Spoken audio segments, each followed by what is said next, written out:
What is going on, Twintendo Nation?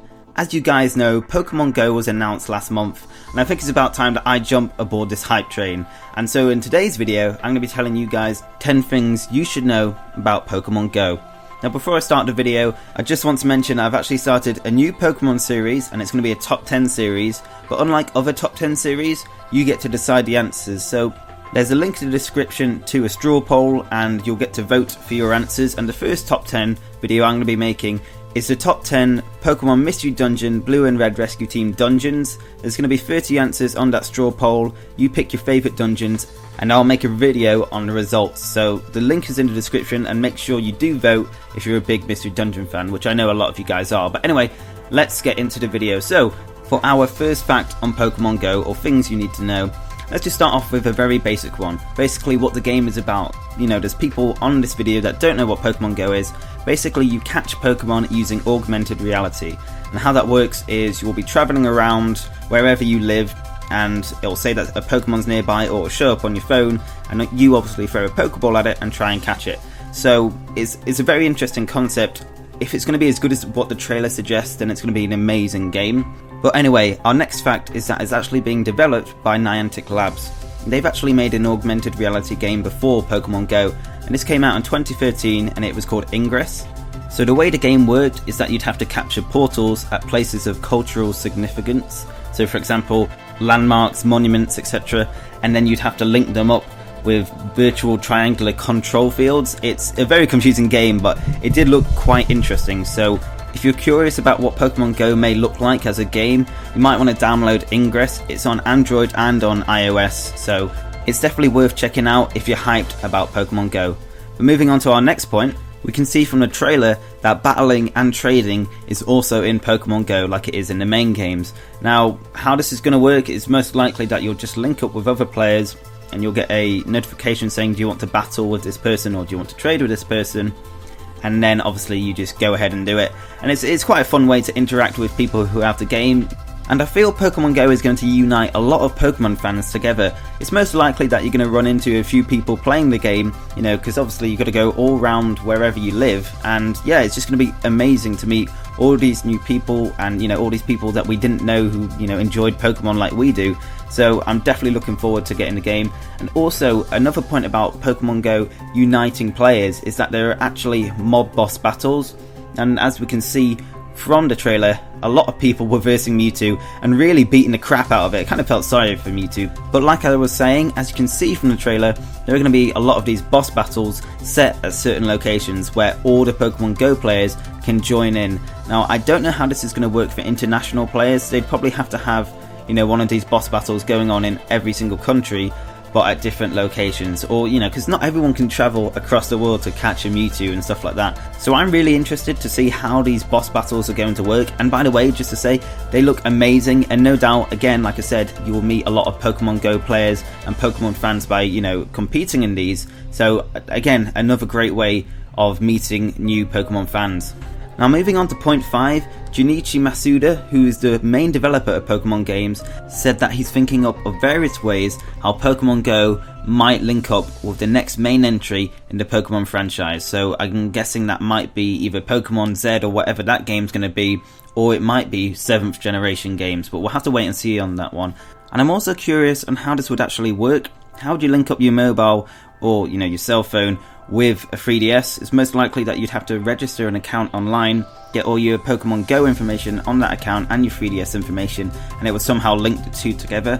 And I would also like to know the benefits of linking the two games together. You know, would you be able to send your Pokemon from Pokemon GO onto your main game, or, you know, vice versa? Maybe you could send over some locations of Pokemon you've caught on the next, you know, the main entry Pokemon game. Who knows? We'll have to wait and see on that one, but I'm very interested to see what they've got in store for us. Now moving on to my next point, you can actually see that items are in the game. So for example, you've got your different type of Pokeballs, you know, just your standard Pokeball, Great Ball, stuff like that. And you've also got items such as honey, as we can see from the trailer. Now most likely these items are going to be the microtransactions in the game. For example, you can probably imagine yourself buying Pokeballs to capture the Pokemon you want.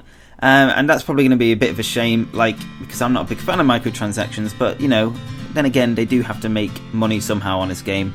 and you'd probably be a bit naive to think there's going to be no microtransactions in the game. because the Pokemon company obviously is a business and they'll want to make as much money as possible, and I'm sure that this game will make them a lot of money, because I can see a lot of people spending a lot of money on items. And speaking of items, like I said, there is honey, and most likely this item will attract more Pokemon to your location, because that's how it kind of works in, you know, other Pokemon games in the series. So for example, Pokemon Diamond and Pearl, you put honey on a tree and a Pokemon gets attracted to it. So I'm thinking that it's going to be something like that. It's going to be a really good item if you want to get, you know, certain Pokemon, or maybe if you haven't got any Pokemon and you want to capture some right away, that's probably the best way to do it.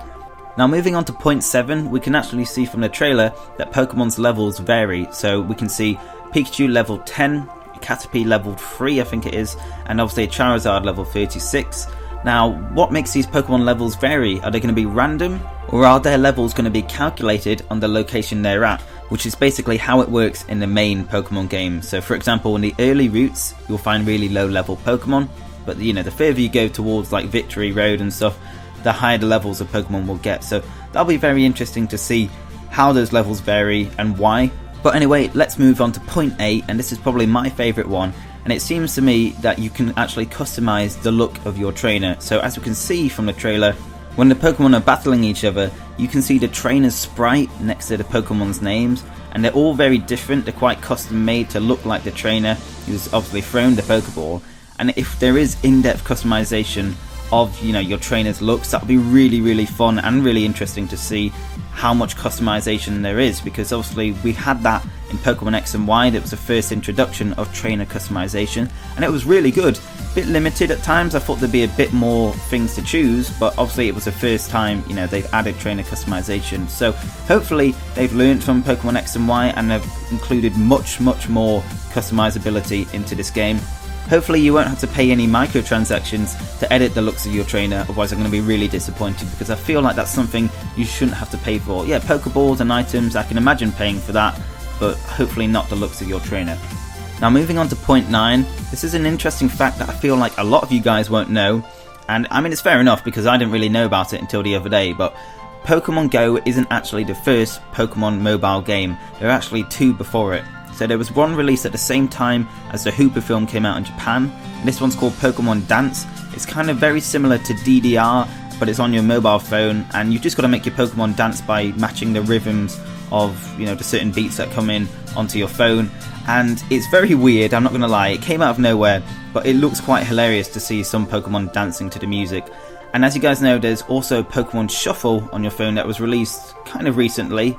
And I mean, obviously that was on the 3DS beforehand, so it's hard to class it as a mobile game. But you know, it's been released on mobile, so I guess it'll count. So Pokemon GO will actually be the 3rd Pokemon mobile game, which is kind of weird to say. This one's got the most hype behind it. You'd think it'd be the first one. And now we finally move on to our final point, and this is about the Pokemon GO Plus. Now Pokemon GO Plus is basically the same version of the game, but it comes with a wristband. And what this wristband will do, it's very interesting. It's basically Bluetooth, so it'll link up to your phone, and whenever a Pokemon is nearby, even if you don't have your phone out with you, the wristband will vibrate to let you know it's nearby, and also the light on the top of the wristband will start flashing, which it sounds amazing, to be honest. Now hopefully it won't cost a lot. We don't know how much it's going to cost and whether this will come out on launch day as well. I'm definitely going to buy it because, you know, why not? That sounds really cool, and I think it's going to be for those really hardcore Pokemon fans. But anyway, guys and girls, that is it for this video. I'm sorry if you heard some of those facts before. As you know, there isn't too much information on Pokemon GO, but I tried to get the most interesting facts out there into a top 10 list so you guys could hear it if you hadn't heard it already. So if you did enjoy the video, please smash that like button for us. It really helps out the channel and the video, of course. And if you haven't subscribed to our channel already and you want to,